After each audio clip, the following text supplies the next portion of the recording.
Global economic crisis and its repercussions on the Egyptian economy have hit millions of Egyptians' daily mood fixes amid the increasing cost of tea and coffee in the North African nation. Last week, retailers announced a rise in the price of Lipton tea, which has been the second market seller in Egypt, nearly a week after a similar rise in the price of similar goods in the market. However, officials in the Food Commodities Division in the Cairo Chamber of Commerce said in the media statement that the tea crisis was overblown, adding that tea stocks in the country were enough to cover demand for 6 months. Here's more details of that in this report.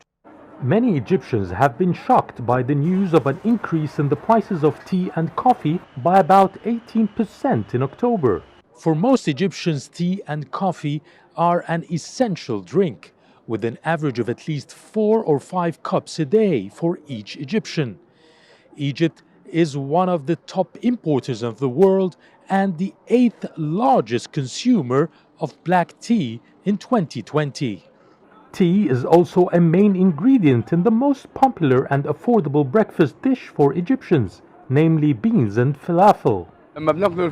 We have to take a cup of tea for breakfast or any dish to feel we have a complete meal. Egyptians love tea. I drink about 4 cups of tea per day and 3 cups of coffee. It makes me awake and in a good mood. Egypt imports most of its tea and coffee from India and Kenya, but the cost might not be as cheap as before, with inflation hitting a high of 15% in October, fueled by the conflict in Ukraine. There is a gap between consumption and production, which requires importing beans and tea to cover the demand. Supply disruptions have caused inflation to shoot up for countries that depend on import of grain and food products. Prices further increased when the central bank imposed import restrictions to prevent the outflow of hard currency and dwindling foreign reserves. Everything went up, not just tea, food, sugar, prices of all ingredients. But no, I won't reduce my tea consumption. Can't give it up. The government is taking measures to soften the burden, especially among the poor.